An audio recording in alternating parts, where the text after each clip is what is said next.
시간이 되었으므로 찬송가 91장 함께 찬양하겠습니다.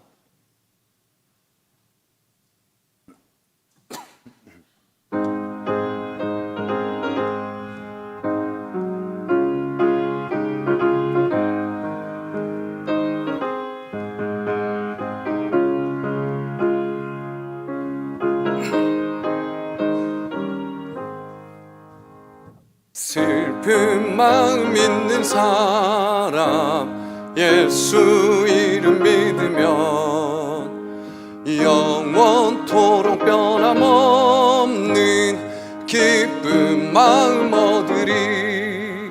예수의 이름은 세상의 소망이요 예수의 이름은 천국의 기쁨일세. 거룩하신 주의 이름 너의 방패 삼으라.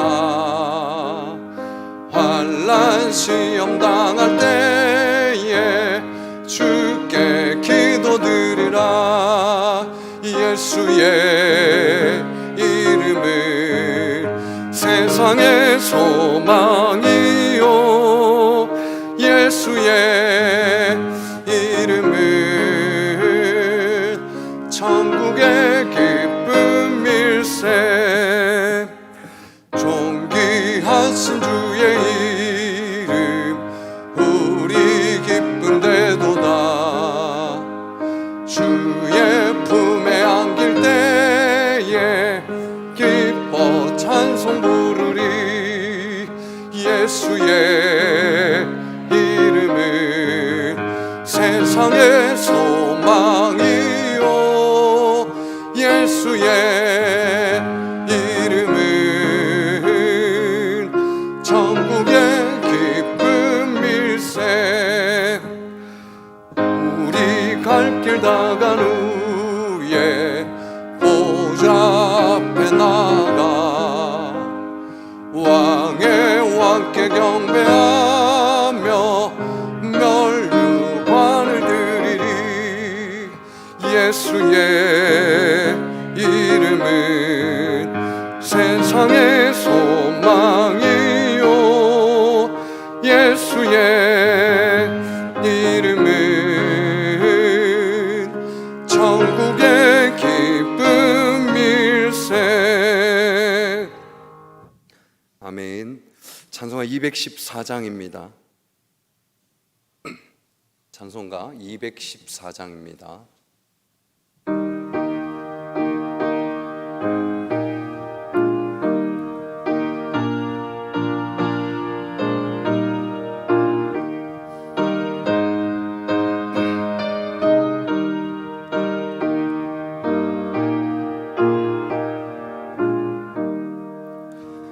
나 주의 도움 받고자 주 예수님께 빕니다.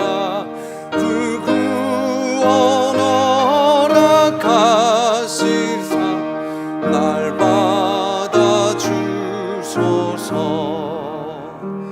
내 모습 이대로 주 받아주소서. 날 위해 돌아가신 주 날 받아주소서. 큰 죄에 빠져 영죽을 날 위해 피 흘렸으니 주 형상대로 빚으사 날 받아주소서. 내 모습 이대로 주 받아주소서. 날 위해 돌아가신 주 날 받아주소서. 내 힘과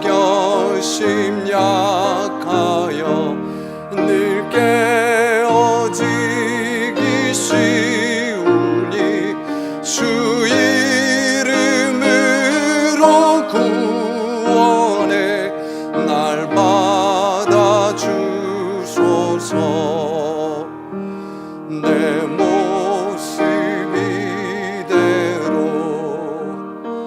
주 받아주소서 날 위해 돌아가신 주 날 받아주소서 내 주님 서신 발 앞에 나 꿇어 엎드렸으니 그 크신 역사 이루게 날 받아주소서 내 모습 이대로 주 받아주소서 날 위해 돌아가신 주 날 받아주소서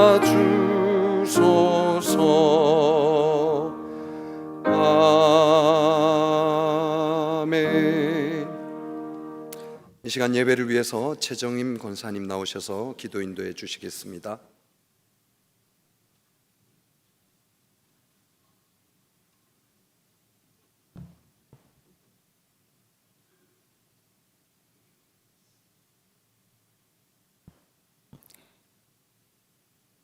우리 삶의 주인이 되시는 여호와 하나님, 부족하고 연약한 저희들을 주님의 귀한 자녀로 불러주시고 날마다 함께하여 주심을 참으로 감사드립니다. 하나님 아버지, 하나님을 의지하고 하나님의 뜻대로 살기 원하는 저희들이 오늘 이 예배의 자리에 왔습니다. 이 시간 성령 하나님께서 인도하시사 온전히 하나님만 의지하고 소망하는 귀한 예배가 되게 하시며 주님을 깊이 만나는 축복된 시간이 되게 하여 주시옵소서. 시냇가에 심어진 나무처럼 부족함 없는 삶을 저희들에게 주셨지만 저희들은 감사하지 못하고 살았습니다. 주님의 뜻대로 살겠다고 다짐하면서도 늘 넘어지고 하나님의 뜻보다 내 욕심을 더 앞세우고 살았음을 고백합니다. 이웃의 마음을 아프게 하고 불평과 원망으로 주님의 마음을 상하게 하였음을 이 시간 회개합니다. 주님의 긍휼과 자비로 우리들의 이 모든 허물을 용서하여 주시옵소서. 우리의 연약함으로 인해 주님을 향한 믿음이 무너져 있을 때나 감당하기 어려운 환난으로 인해 절망 가운데 있을 때에도 언제나 다시 일으켜 주시고 평안으로 인도해 주시는 주님을 믿고 의지하고 사랑합니다. 자비로우신 하나님 아버지, 지금 온 열방이 코로나로 신음하고 있습니다. 주님의 이름으로 기도할 때에 다 들으시겠다고 약속하신 하나님 아버지, 하루속히 코로나19를 물리쳐 주시고 이 땅과 온 세상을 치유하시고 고쳐 주시옵소서. 교회의 예배가 회복되게 하시며 무너진 경제가 다시 일어나게 하시고 하나님의 인도함을 받은 우리 교회의 가정들이 주님의 향기를 온 땅에 발할 수 있도록 도와주시옵소서.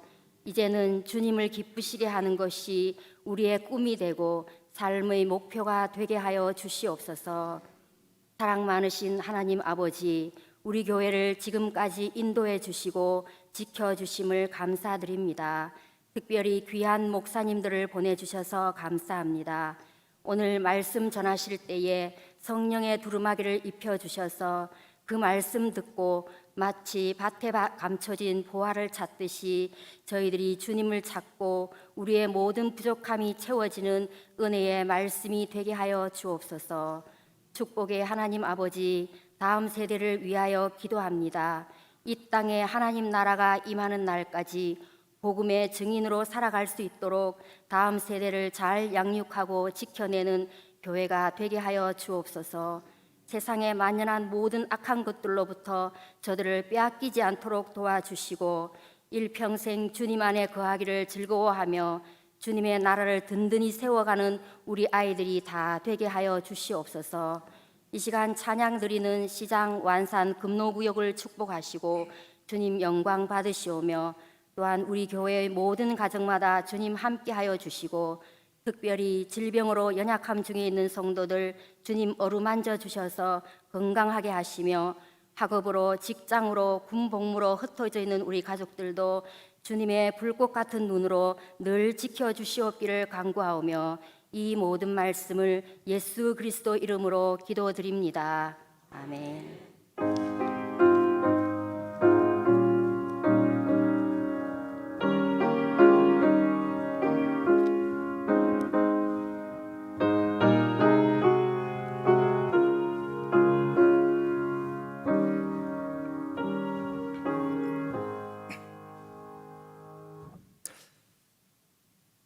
오늘 이 저녁에 우리에게 주시는 하나님의 말씀은 창세기 23장 1절에서 6절까지 말씀입니다. 제가 가진 성경, 구약 성경 29면쯤에 있습니다.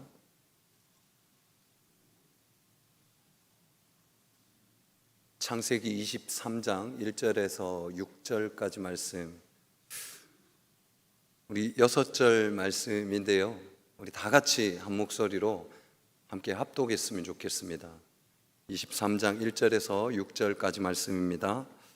사라가 127세를 살았으니 이것이 곧 사라가 누린 햇수라.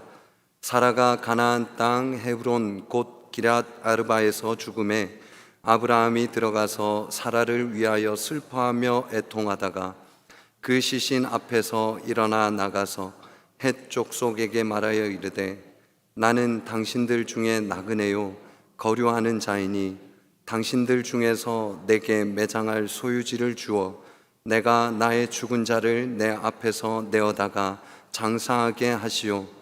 헷 족속이 아브라함에게 대답하여 이르되 내 주여 들으소서. 당신은 우리 가운데 있는 하나님이 세우신 지도자이시니 우리 묘실 중에서 좋은 것을 택하여 당신의 죽은 자를 장사하소서. 우리 중에서 자기 묘실에 당신의 죽은 자 장사함을 금할 자가 없으리이다. 아멘. 이 시간에는 시장 완산 금노구역 식구들 나오셔서 하나님께 찬양으로 영광 올려드리겠습니다.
아멘. 하나님께서 이 찬양 기쁘게 받으신 줄로 믿습니다. 3일 동안 여러분들 잘 지내셨어요? 은혜 가운데 지내셨습니까? 이 시간 말씀 가운데 또 예배 가운데 주님께서 여러분들에게 누리게 하시는 그 은혜, 성령 하나님의 충만하신 은혜가 가득하시길 간절히 소망합니다. 여러분, 우리의 삶 속을 돌아다 보면 정말 괴롭고 힘들어서 견딜 수 없는 일이 생길 때가 있습니다. 한 번쯤은 경험해 보셨지요? 없으신 분들도 계실 테지만 한 번쯤은 우리가 너무나 힘들다, 괴롭다라고 그렇게 겪는 일들이 우리에게는 매일같이 일어날 때도 있고요. 그냥 한 번 왔다가 지나갈 때도 있는 것 같습니다. 그런 일들이 우리에게 찾아올 때, 여러분들에게 찾아올 때 여러분들은 어떻게 그 상황들을 극복하고 이겨내십니까? 이런 질문들을 여러분들 스스로에게 혹시 해보신 적 있으세요? 내가 어떻게 이런 힘든 일들을 이겨냈었지? 나에게 찾아오는 이런 고난이 또 내게 다가오면 어떻게 내가 이것들을 이겨낼 수 있을까라는 그런 질문들을 자주 하면 자주 할수록 여러분들에게는 그 고난을 이겨낼 수 있는 능력치가, 실력이 상승되는 줄로 믿습니다. 우리에게 찾아오는 어려움들, 그런 것들이 우리에게 실제로 찾아올 때 실제로는 그러지 않지만 우리의 내심 도망가고 싶고 숨어버리고 싶고 심지어는 그냥 죽어버리고 싶다라는 생각을 하면서 나는 왜 이런가 좌절하고 절망 속에 빠질 때가 있습니까? 그런 경험들 없으세요? 나는 괜찮아, 잘 견딜 수 있어, 그런 자신만만한 삶을 살아가고 계세요? 저는 그런 시간들이 정말 많았거든요. 왜 나는 이런 일들이 내게 치질이도 복이 없이 이렇게 살 수밖에 없었을까? 그런 원망들 참 많이 했었던 것 같습니다. 보기에는 멀쩡하게 보이는데요, 정말 하나님께서 훈련을 정말 많이 시켜주셨던 것 같습니다. 그래서 웬만큼 저를 찔러도 잘 넘어가지 않습니다. 함부로 찌르려고 하시면 안 됩니다. 우리의 상황, 절망과 좌절 속에서 벗어날 수 있었기에 여러분들이 지금 이 자리에 계신 줄로 믿습니다.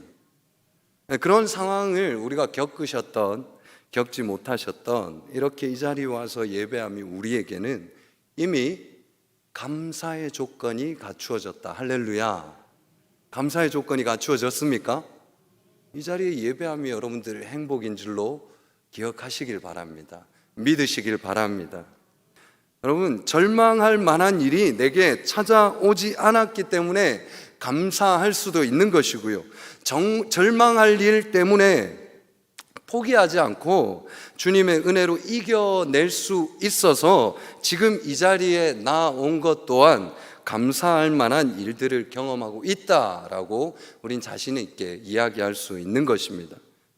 그럼에도 불구하고 혹시 이 중에도 아직도 그 절망의 시간을 억지로 견디고 계시는 분이 계시지는 않은지, 또 다가올 고난에 대해서 내가 어떻게 견뎌낼까 불안해하고 어떻게 이겨내야 할지 지혜가 필요한 분이 계시다면 오늘 잘 오셨습니다.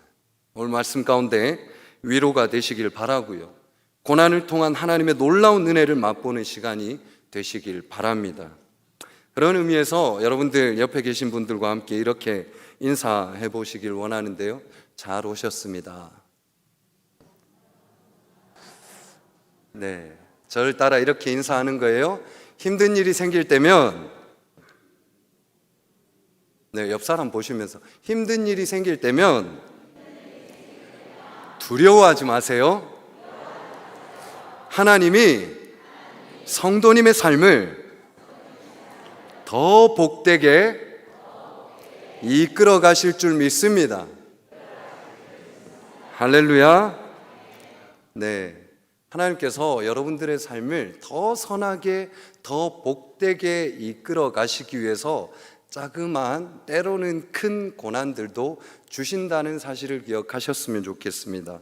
여러분, 오늘 본문의 제목을 보면서 참 괜찮다 이런 생각을 하셨습니까? 제가 따온 제목은 아니고요, 책에서 제가 잠깐 빌려왔습니다.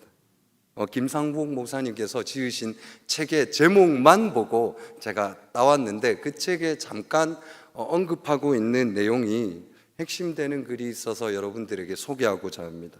고난을 통해 하나님께서 이루고자 하는 목적은 우리가 예수 그리스도를 닮아가게 하려는 것이다. 여러분, 공감하십니까? 우리에게 찾아오는 고난을 주시는 하나님의 목적이 있는데, 그것은 바로 내가 예수 그리스도를 닮아가게 하시기 위한 하나의 시험이다라는 거예요. 여러분, 그런 의미에서 하나님께서 우리에게 고난을 주신다라고 생각을 하면요, 이것은 하나님께서 내게 이길 힘도 어떻게 하시겠구나? 주시겠구나. 할렐루야. 그런 은혜가 저와 여러분에게 있기를 소망합니다. 예수님을 닮아가게 하시는 것이 우리에게 고난을 주시는 이유라는 거예요. 그런데 참 아이러니하죠.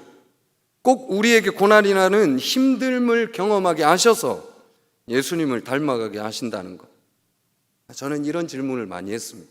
꼭 그렇게 하셔야 합니까? 하나님, 정말 이렇게 힘들게 하셔야 됩니까? 그런 생각이 들지요. 그렇지 않습니까? 저만 그런 거예요? 여러분들도 그렇지 않습니까? 어려움이 다가왔을 때 하나님, 정말 이 일들이 내가 감당해야 될 부분입니까? 그냥 좀 따뜻하게 안아주시고 모든 일을 잘 되게 하셔서 아름다운 성품을 만들어 주시고 인격을 만들어 가도록 그렇게 만들어 주시면 될 텐데, 굳이 어려운 일들을 주시고 고난을 주시고 힘들게 하셔서 고통을 당하게 하시는지, 그런 생각이 우리에게 들게 된다는 것이죠. 근데 여러분, 하나님께서는요, 너무나 인격적이셔서 저와 여러분을 너무 잘 아셔서 그냥 좋게 이렇게 이끌어 가기에는 우리가 잘 변하지 않더라는 거예요. 공감하십니까? 지지리도 변하지 않으니까 이런 어려움들을 주시는 거예요. 괴롭히기도 하시고 이런 시험들을 주셔서 일어나게끔 하시는 게 하나님의 역사라는 것이죠. 너무나 인격적으로 우리에게 접근하셔서 우리가 깨달아 알 수 있는 방법으로 세밀하게 우리가 감당할 수 있을 만큼의 시련을 주시고요, 그 일을 통해 하나님의 살아계심에 대한 확신을 저와 여러분이 고백할 수 있도록 이끄신다는 것입니다. 여러분, 성경의 인물들, 대부분의 인물들은 이 고난의 경험을 통해 하나님의 은혜를 고백하게 됩니다. 그 가운데 오늘은 특별히 아브라함의 생애에 대해서, 아브라함이 겪었던, 그가 마음 써야 했던 그런 상황들이 언제였을까, 그것들을 우리가 생각해 보면서 함께 말씀을 나누려고 하는데, 우리의 삶에 찾아온 또는 찾아올 고난을 어떻게 받아들여야 할지 말씀 가운데 함께 나누어 보도록 하겠습니다. 오늘 본문은 시작부터가 참 암담합니다. 아브라함의 아내 사라의 죽음을 알리며 시작하고 있거든요. 절망적인 이야기로 시작하고 있는 것 아니겠어요? 이 상황을 접한 아브라함의 입장은 어떤 마음이었을까? 충분히 저는 아브라함의 마음을 배격한 채 제 입장에서 이 말씀을 한번 해석해 보았습니다. 내가 아브라함이라면 어떤 마음이 들었을까? 평생을 같이 살아왔던 사랑하는 아내를 떠나보내야 하는 마음, 아브라함은 너무도 착잡했을 것입니다.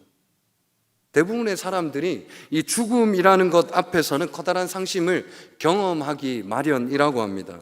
특히나 자신과 거의 한평생을 같이 함께 살아왔던 대상이라면 더 그 마음이 크겠지요. 그렇습니까? 함께 지냈던 가족, 남편, 아내, 에이, 잘 됐다 이렇게 이야기하시겠습니까? 그 마음의 섭섭함들이 얼마나 크겠습니까? 특별히 아브라함과 사라는 이 둘의 관계는 더없이 특별한 관계였습니다.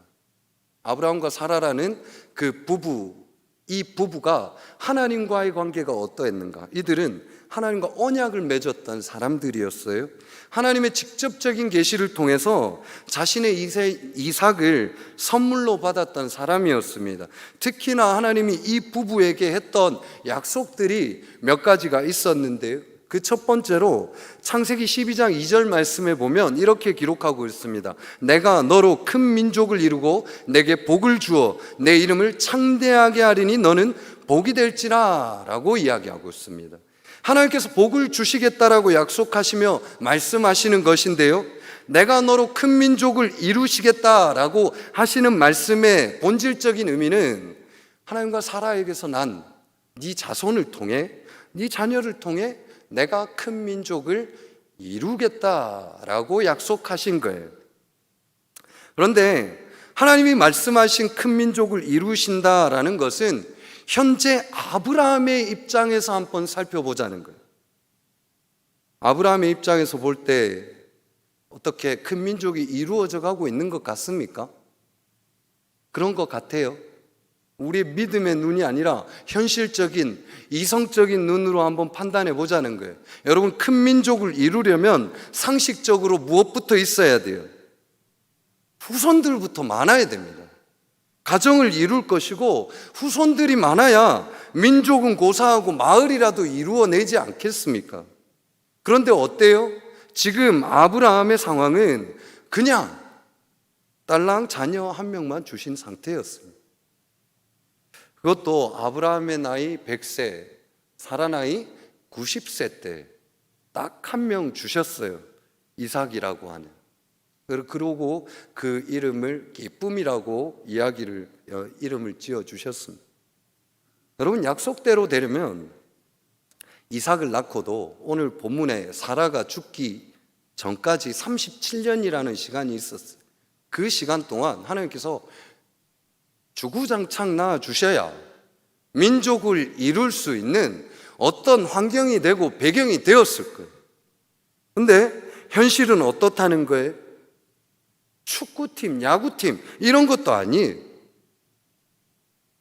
그런 정도만 되었어도 그래, 하나님께서 약속을 지켜주시네, 지켜가고 계시네 라고 생각해 볼 수 있었을 것이죠. 그런데 현실은 몇 명이요? 한 명밖에 없었다는 거예요. 하나님의 약속은 큰 민족을 이루어 네 이름을 창대하게 하리라, 그렇게 약속해 주셨는데 실제로 그 아브라함과 사라의 현실은 한 명이 전부라는 거죠. 이렇게 큰 민족을 이루시겠다는 약속과 더불어 하나님은 또 한 가지의 약속을 하셨어요. 하나님께서 아브라함에게 약속하신 또 한 가지의 말씀은 12장 7절 말씀에 이렇게 기록하고 있어요. 여호와께서 아브라함에게 나타나 이르시되 내가 이 땅을 네 자손에게 주리라 하신지라, 자기에게 나타나신 여호와께 그가 그곳에서 제단을 쌓고 라고 기록하고 있습니다. 무슨 말이냐면 민족을 이루어 주시겠다라고 하시고 더불어 너 그 민족에게 땅까지 허락해 주겠다, 너희가 거주할 땅을 주겠다라고 약속하시는 거죠. 이 땅이 어디인지 명확하게 알려주시지도 않고 그냥 내가 네게 보여줄 땅이로구만, 그렇게 모호한 이야기를 하고 계시는 거예요. 그런데 하나님이 약속하고 계신다는 거죠. 아브라함의 입장에서 생각해 보자는 거예요. 아브라함의 입장에서는 이렇게 모호한 약속을 따라 행하는 것은 사실 불안하기 짝이 없었을 거예요. 나이는 점점 들어가죠. 큰 민족을 이루시겠다는 약속은 도저히 이루어질 것 같은 현실이 눈앞에서 보이지 않습니다. 땅을 주시겠다라고 하시는데 아브라함이 인간적으로 생각하기에는 하나님께서 하신 약속은 아직 이루어지지 않은 상태로 밖에 보여지지 않았던 것이죠. 상식적으로, 우리 인간적으로, 우리 이성적으로 이대로라면 하나님에 대한 신뢰는 전혀 갖지 못할 상황이 눈앞에 펼쳐진 거예요. 여러분, 희망 고문이라는 이야기를 들어봤어요?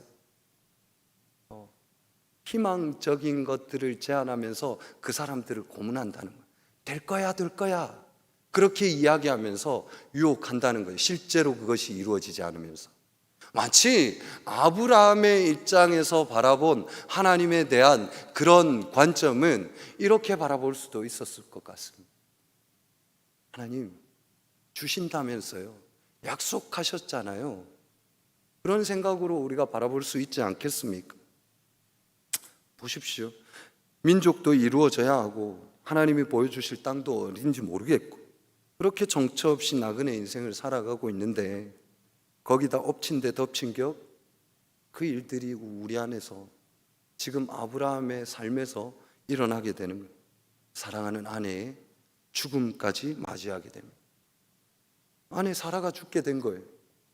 여러분, 아브라함에게 사라의 죽음은 그냥 개인의 아픔이나 고난이라는 개념을 뛰어넘습니다. 하나님에 대한 불신으로 이어질 수 있는 그런 사건이었어요. 더욱이 함께 노년을 보내던 아내의 죽음은 이제 곧 자신도 죽음을 피할 수 없는 현실 앞에 서 있었기에 더 절망하고 좌절할 수밖에 없는 상태가 아브라함의 실제적인 마음 아니었을까, 그렇게 생각해 보았습니다. 이런 복합적인 고난의 상황을 통해서 아브라함은, 제가 만일 아브라함이었다면 신앙의 위기가 찾아왔을 것 같습니다. 하나님, 도통 내 눈앞에서 이루어지는 것들이 별로 없네요. 하나님 믿을 수 있는 겁니까? 왜 좌절하고 절망할 수밖에 없는 상황이 바로 이런 상황들 아니었을까? 아브라함은요, 하나님께서 고향과 친척과 아버지의 집을 떠나라고 하셨을 때 네, 주님 떠나겠습니다 하고 떠났던 사람이에요. 하나님 말씀을 안 들었던 사람이 아니라는 거예요. 하나님 말씀하신 대로 순종했던 사람입니다. 그리고 하나님께서 보여주실 땅으로 가라 했을 때 갈 바를 알지 못하고 갔던 사람이 아브라함이었어요. 아브라함은 오직 믿음만을 가지고 고향과 친척들과 함께 있었던 곳, 안정된 삶을 영위할 수 있었던 그곳에서 떠났습니다. 절대적인 하나님에 대한 신뢰를 갖고서만 그는 순종하며 떠났던 것이 아브라함이었어요. 물론 불가능한 일이라 여겼던 놀라운 일, 자녀에 대한 희망이 불가피하다고 생각되었을 때 하나님께서 하신 약속대로 이삭을, 잉태할 수 없는 육신의 몸에서 이삭을 잉태하게 하셨죠.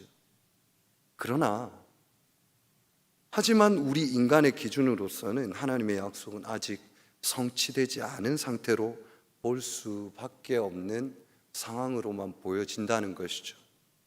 민족을 이루기는커녕 마을, 부락도 이루기 어려울 정도의 현실을 보게 되었고 약속한 땅으로 보내시겠다고 하시는데 어딘지도 모른 채 가야만 하는 그런 상황, 그런 와중에 찾아온 아내의 죽음은 아무래도 아브라함에게는 받아들이기가 참 힘들었던 상황이 아니었을까. 더 그럴 수밖에 없었던 것은 그렇게 순종하는 삶을 살아왔는데 정작 자신의 아내를 장사해서 매장할 만한 땅, 그런 땅도 하나 소유하고 있지 못하더라는 거예요. 여러분, 이 얼마나 안심한 노릇입니까? 하나님 지시한 대로 살았어요. 하나님 요구하시는 대로 살았습니다. 약속하신 것에 대해서 이루어진 것이라고는 아들 하나 주신 것, 그 외에는 모든 것이 불평과 원망의 거리들.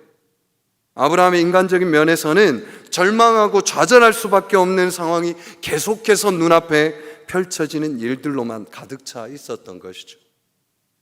근데 여러분, 그거 아세요? 이 모든 것들이 하나님의 섭리 속의 한 장면들이었다는 사실. 이 모두가 하나님의 섭리라는 것을 성경에서 우리가 발견할 수 있게 되는데요, 어찌 보면 우리 인간의 눈으로 보면 아브라함이 신앙의 위기가 찾아올 수 있는 상황, 절망해서 그냥 그 자리에 주저앉아 있을 수밖에 없었던 그런 상황, 인간적인 눈으로 바라볼 때 절대 전혀 희망이 없다라고 생각할 수 있었던, 하나님에 대한 불신도 최고조요 오를 수밖에 없던 그런 상황에 신실하신 우리 하나님께서 모든 것을 예배해 두셨다, 인도해 주고 계시다 라는 것을 보여주고 계시다라는 것이죠. 여러분, 오늘 본문의 상황들을 살펴보자면요, 아브라함이 시신 앞에서 일어나 해족속에게 찾아갑니다. 그리고 말하기를, 나는 정처 없이 떠도는 나그네, 내 아내가 지금 죽었는데 아내의 시신을 매장할 장소조차 내게는 없습니다. 그러니 당신에게 와서 부탁합니다. 장사할 만한 소유지를 내게 내어주시면 안 되겠습니까? 햇사람에게 그렇게 요청하죠. 여러분, 여기서 우리가 주의 깊게 살펴볼 만한 단어가 있는데요, 소유지라는 단어입니다. 여기에서 소유지라는 단어는 히브리 원어로 아후자라고 표현하는데요, 이 단어가 쓰였던 곳이 어떤 때였는가 하는 것이 중요합니다. 이 아후자라는 단어가 어느 때에 쓰였냐면, 하나님께서 약속하신 땅, 가나안 땅 소유에 대한 이야기를 할 때에만 이 아후자라는 단어를 썼다는 거예요. 그것이 본문이 이야기하는 소유지라는 겁니다. 무슨 말이냐면, 아브라함이 헷족속에게 부탁했던 사라에 매장할 그 소유지가요, 하나님께서 아브라함에 보여주시겠다라고 약속했던 그 땅이라는 겁니다. 그 소유지라는 거예요. 그 약속이 지금 사라의 죽음과 동시에 성취되어 있다라는 사실을 아브라함에게 보여주고 계시다라는 거예요. 사라가 죽은 곳, 가나안 땅 헤브론 기럇 아르바, 곧 헷족속에게 매장하려고 부탁할 수밖에 없었던 지금의 상황들이 그저 우연히 이루어진 일이 아니라는 거예요. 죽음의 고난으로 절망할 수밖에 없고 아내의 시신조차 장사할 수 없는 그런 어처구니 없는 상황 앞에 있는 아브라함에게 하나님께서는, 아브라함아, 그것이 결코 절망할 일이 아니라 오히려 새로운 삶으로 나아갈 시작, 곧 희망이라고 알려주고 계시는 것이죠. 여러분, 정말 그랬는지 본문 6절이 명확하게 우리에게 알려주고 있어요. 6절 말씀 우리 다시 한번 읽어보실까요? 6절입니다. 내 주여 들으소서, 당신은 우리 가운데 있는 하나님이 세우신 지도자이시니 우리 묘실 중에서 좋은 것을 택하여 당신의 죽은 자를 장사하소서. 우리 중에서 자기 묘실에 당신의 죽은 자 장사함을 금할 자가 없으리이다. 여러분, 이 말씀만 보면 잘 이해가 안 되시죠? 근데 이 말씀을 읽으면서 확 감동이 오셔야 돼요. 햇사람이 지금 이 대답을 하고 있다는 거예요. 이 대답은 햇사람이 아브라함에게 대답한 내용을 기록하고 있는 건데요, 햇사람이 어떻게 이렇게 대답할 수 있었을까? 라는 궁금증을 우리는 자아낼 수 있습니다. 이것이 하나님께서 예비하신 일이 아니셨다라면 이렇게 대답할 수 없었다는 것이죠.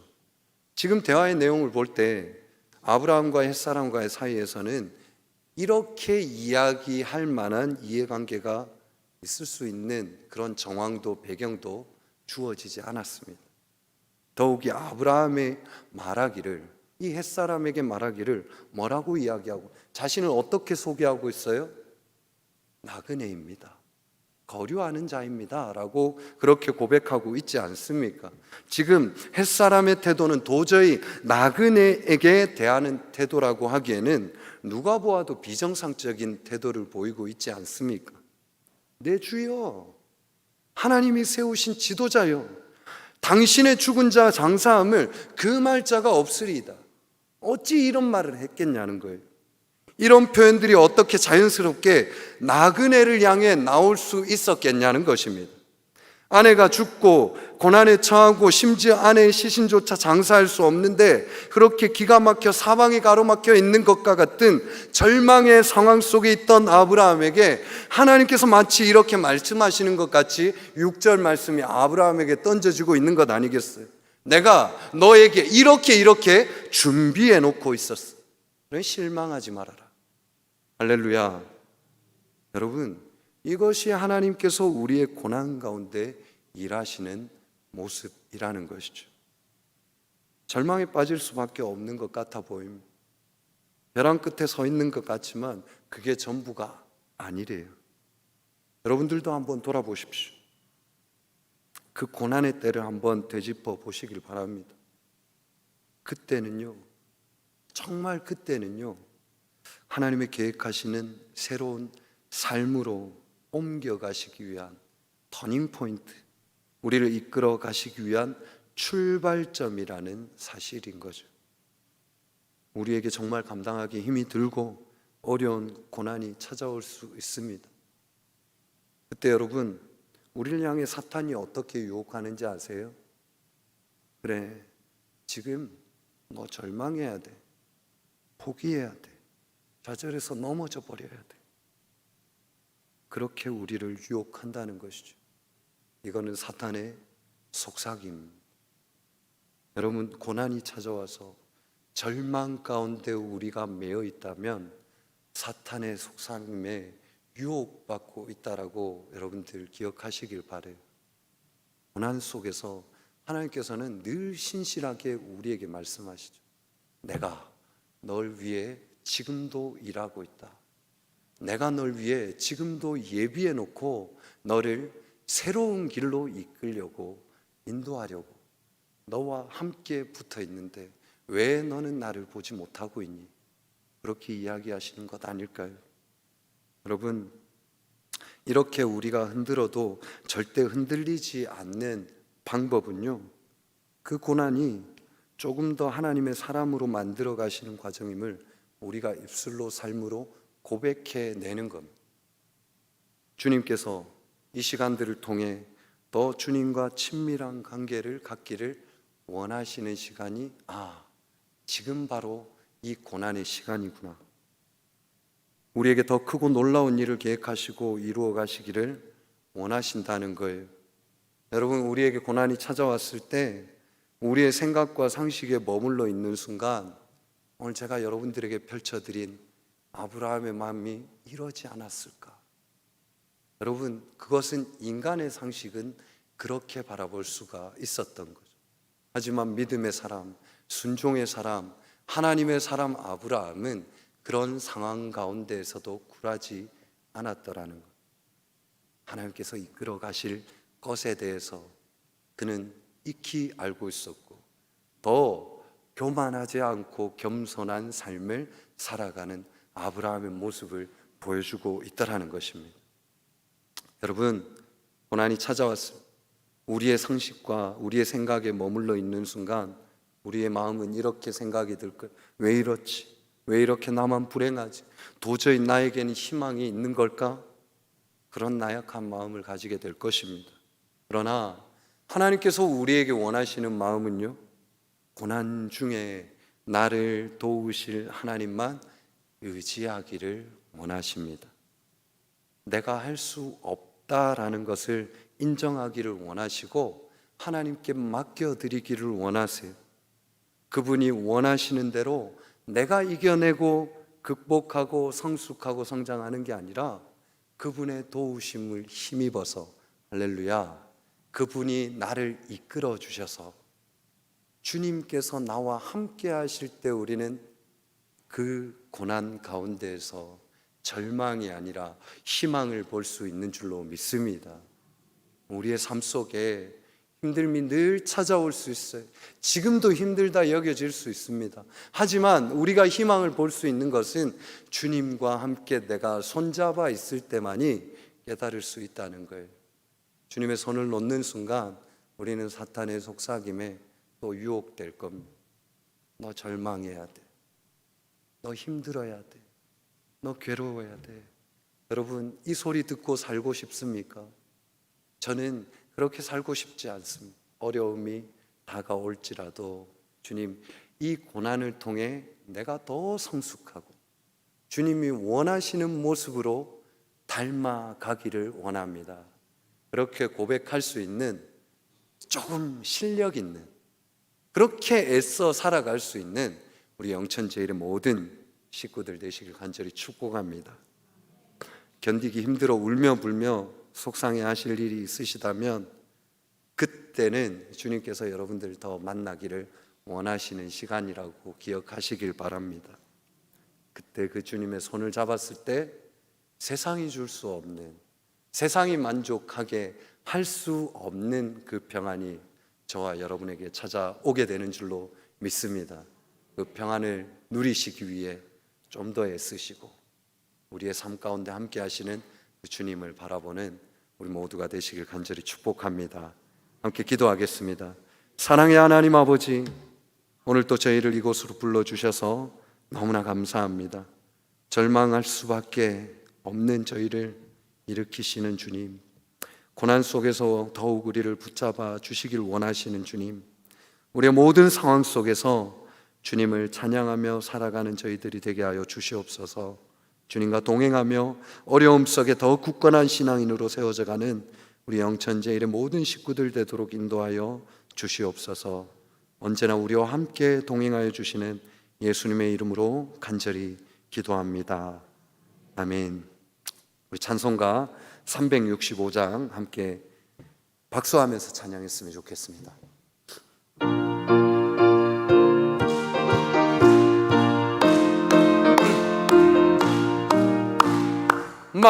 마음속에 근심 있는 사람 주 예수 앞에 달려라. 슬픈 마음 있을 때에라도 주 예수께 아뢰나. 주 예수 앞에 달려라. 주 우리의 친구니 무엇이나 근심하지 말고 주 예수께 아뢰라. 눈물 나며 깊은 한숨 쉴 때 주 예수 앞에 달려라. 은밀한 죄 내게 있더라도 주 예수께 아뢰라. 주 예수 앞에 달려라. 주 우리의 친구니 무엇이나 근심하지 말고 주 예수께 아뢰라. 괴로움과 두려움 있을 때 주 예수 앞에 달려라. 내일 일을 염려하지 말고 주 예수께 아뢰라. 주 예수 앞에 달려라. 주 우리의 친구니 무엇이나 근심하지 말고 주 예수께 아뢰라. 죽음 앞에 겁을 내는 자여 주 예수 앞에 달려라. 하늘나라 바라보는 자여 주 예수께 아뢰라. 주 예수 앞에 달려 주 우리의 친구니 무엇이나 근심하지 말고 주 예수께 아뢰라.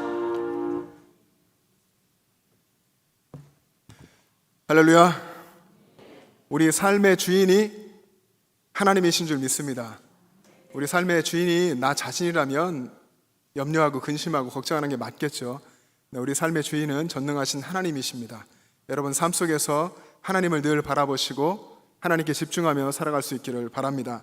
그러면 삶 속에서 어떤 상황에도 감사할 수가 있습니다. 신앙생활 하다 보니까 2020년 벌써 6개월 절반이 지나갔습니다. 하나님의 은혜죠. 하나님께서 이 어려운 상황들, 어느 때보다도 힘든 올해의 이 전반기를 잘 지나가게 하셨습니다. 코로나 상황 속에서 여러분을 지켜주셨고 보호해 주셨고 우리 영천제일의 모든 가족들 하나님께서 지켜주셨습니다. 그 은혜에 감사하는 마음으로 여러분 살아가시기를 바라고요. 오는 주일이 맥주 감사 주일입니다. 우리가 농사를 하지 않더라도 또 농사하고 또 작물을 키우시고 하는 분도 계시겠지만 그렇지 않더라도 모든 것이 하나님의 은혜임을 기억하는 때가 또 맥주 감사 주일입니다. 여러분 그런 마음으로 또 주일을 준비하시고 기도하시며 예배의 자리로 나오시길 바랍니다.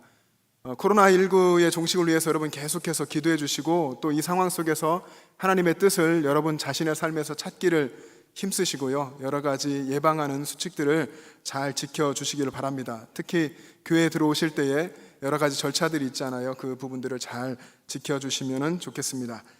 우리 함께 이 시간 기도했으면 좋겠는데요. 먼저 한 가지 우리 영천제일의 모든 가족들의 신앙을 위해서 함께 기도했으면 좋겠습니다. 코로나 상황 속에서 우리가 아직 얼굴을 대면해서 보지 못하는 분들도 또 많이 계십니다. 한 분 한 분 어디에 있든지 하나님께서 지켜주시고 또 우리 교회의 어르신부터 또 장년 세대, 젊은 세대, 또 다음 세대 모든 분들이 하나님 앞에서 삶의 예배자로 잘 살아가고 또 모이는 예배의 자리로 회복되어 나올 수 있도록 해달라고 기도해 주시길 바랍니다. 그리고 삶의 예배를 잘 드리는 우리가 되어서 앞으로 우리들을 통해서 하나님께서 영천시를 복음화 하시는데 우리가 귀하게 쓰임받을 수 있게 해달라고 한 분 한 분 위해서 생각하시며 여러분 기도해 주시고요.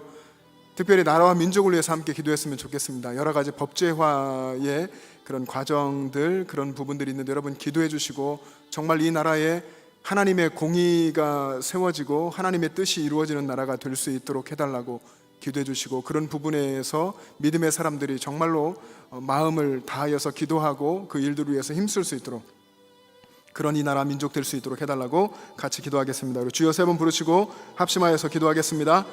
주여, 주여, 주여. 사랑의 주님 은혜를 감사합니다. 거룩하신 하나님 아버지, 우리를 사랑하사 하나님이 저녁에 아버지 앞에 나오게 하신 것을 감사합니다. 하나님 아버지, 이 어려운 상황들 속에서 하나님께서 저희와 함께하여 주시고 우리의 삶의 주인이 되셔서 이끌어주신 은혜를 감사합니다. 하나님 아버지, 이 삶을 내가 산 것이 아니고 하나님께서 우리를 이끌어주셨고 하나님의 은혜 안에 우리가 있었음을 고백합니다. 하나님 아버지, 우리의 삶의 모든 순간을 내 삶이라 고백하지 아니하고 내가 주장하지 아니하고 하나님의 은혜를 찬양하며 하나님의 뜻을 간구하며 주님만 바라보며 살아갈 수 있는 저희들 되게 하여 주시옵소서. 아버지 하나님 6개월간의 삶 속에 하나님이 은혜 베풀어 주시고 하나님이 지켜주시고 인도하여 주셨음을 감사하며 하나님의 선하심과 인자하심을 노래하는 저희들의 아버지 신앙이 되도록 역사하여 주시옵소서. 우리 영천제일의 모든 가족들 하나님이 지켜주심을 감사합니다. 우리의 각자의 삶 가운데에 믿음을 잃지 않도록 하나님 더욱 은혜 베풀어 주시옵소서. 우리 영천제일 가족들 하나님 예배 자리에 아직 나오지 못한 분들 하나님 그 삶의 현장에서 믿음을 잃어버리지 아니하고 주님께 더 집중할 수 있게 하여 주시옵소서. 더 주님 앞에 나아갈 수 있게 하여 주시옵소서. 삶의 예배자로 든든하게 서게 하여 주시옵소서. 삶의 자리에서 가정에서 일터에서 하나님을 예배하는 아버지 참된 믿음의 사람들 되게 하여 주시길 원합니다. 아버지 삶의 자리에서 주님의 뜻을 찾고 그 자리에서 내가 어떻게 살아가야 할지 고민하면서 주님 바라보게 하여 주시옵소서. 아버지 영천의 각자의 삶의 자리에서 소금이 되고 빛이 되게 하여 주셔서 이 영천을 사랑하며 영천을 복음화하시길 원하시는 하나님께 쓰임받는 우리 모든 사람들이 되게 역사하여 주시길 원합니다. 하나님 어르신 세대와 장년 세대와 젊은 세대와 다음 세대 모든 우리 영천제일의 하나님 한 사람 한 사람들이 정말로 가족과 같이 하나가 되게 하여 주시고 우리 영천제일의 신앙이 아버지 건강하고 정말로 서로 사랑하는 아름다운 신앙이 되게 역사하여 주시옵소서. 하나님 이 나라와 민족을 위해서 하나님 아버지 기도합니다. 하나님 지금 이 어려운 때에 하나님 아버지 이 나라 민족을 지켜주시옵소서. 하나님 이 땅이 정말로 하나님의 복음이 증거되고 하나님 이 땅에 공의와 정의가 이루어지고 아버지 공의가 하수같이 정의가 정말로 강같이 흐르는 이 나라가 되게 하여 주시길 원합니다. 하나님의 아버지 복음의 전파를 방해하는 아버지 어떠한 아버지 법제화도 이루어지지 아니하게 하시고 이 모든 곳에서 기도하고 이것을 위해서 정말로 헌신하며 각자의 목소리를 내며 믿음을 지켜내는 아버지 이 땅의 믿음의 사람들 되게 도와주시고 아버지 우리 믿음의 사람들이 정말로 깨어서 이 나라 위해서 기도하고 행동하며 나아갈 수 있도록 은혜를 주님 더하여 주시옵소서. 거룩하신 하나님 아버지 이 나라 민족 지켜주시옵소서. 이 땅에 아버지 정의와 공의가 이루어지길 원합니다. 하나님의 뜻이 하나님의 아버지 말씀이 이 땅 가운데 이루어지길 원합니다. 주님 함께하여 주시옵소서. 아버지 수예배를 사랑하며 나오는 모든 아버지 예배 아버지 예배자들 주여 붙잡아 주시옵소서. 은혜를 더하여 주시옵소서. 삶에서 하나님을 증거하고 하나님께 영광 돌리며 살아갈 수 있도록 역사하여 주시옵소서. 주님 인도하여 주시옵소서. 거룩하신 아버지 인도하여 주시옵소서. 사랑의 주님 크신 은혜를 감사합니다. 우리 삶의 주인 되신 하나님 아버지 주님께서 우리의 삶을 주장하시고 또 이끄셔서 오늘 수요 예배 이 은혜의 자리로 저희들을 인도해 주신 것을 감사합니다. 내가 걸어온 발걸음이지만 그 걸음을 주장하시고 이끄신 분이 하나님이신 줄 믿습니다. 우리 삶에 보이지 않는 하나님, 늘 우리가 믿음의 눈을 들어 주목하게 하시고 하나님이 이 고난의 상황 속에서 어떻게 내가 살기를 원하시고 이끄시기를 원하시는지 늘 주목하며 주님 앞에 엎드리는 우리 모두가 되게 하여 주시옵소서. 하나님, 지난 5개월여의 코로나 상황 또 전반기 잘 지내올 수 있도록 은혜 베풀어 주신 것을 감사합니다. 우리의 입술로 하나님의 은혜를 감사하며 하나님의 선하심과 인자하심을 노래하는 저희들의 신앙이 다 되게 인도하여 주시옵소서. 특별히 이 나라와 이 민족을 주께서 긍휼히 여겨주시고 하나님의 통치 아래에 있는 이 나라 민족 되게 하시고, 그래서 이 땅의 모든 믿음의 사람들이 하나님의 뜻을 찾고 이 땅 가운데 하나님의 공의와 정의가 이루어지기를 늘 소원하며 섬기게 하시고 기도하는 믿음의 사람들 다 되게 하여 주시옵소서. 하나님, 어려운 상황 속에 우리 영천제일의 모든 가족들을 지켜주신 것을 감사합니다. 삶의 예배자가 이제 하나님 모이는 예배로 더 나오게 하여 주시고 모이는 예배가 온전히 회복되고 또 하나님 그 회복을 넘어서서 부흥으로 나아가고 이 영천시를 잘 섬겨가는 우리 영천교회가 될 수 있도록 은혜 더하여 주시옵소서. 특별히 이 상황 속에 힘들고 어렵고 육신의 질병과 마음의 괴로움과 아픔 속에 있는 이들 주님 긍휼히 여겨 주시옵시고 주님 은혜 속에서 활짝 하나님 활개를 펴고 일어나며 믿음의 아버지 하나님 일어서게 도와주시고 외양간에서 나온 송아지같이 하나님을 찬양하며 기뻐 뛰며 하나님 안에서 행복한 신앙생활 해나갈 수 있도록 은혜를 더하여 주시옵소서. 이제는 우리 구주 예수 그리스도의 은혜와 하나님 아버지의 영원하신 사랑하심과 성령님의 회복하심과 교통하심과 충만하심이 힘들고 어려운 그 삶의 현장에서 하나님의 은혜를 기억하고 바라보며 믿음으로 살기를 소원하는 영천제일의 모든 가족들과 그 가정과 모든 직장과 삶의 터전과 이 나라 민족과 세계 열방 위에 지금부터 영원토록 함께 계시기를 간절히 축원하옵나이다. 아멘.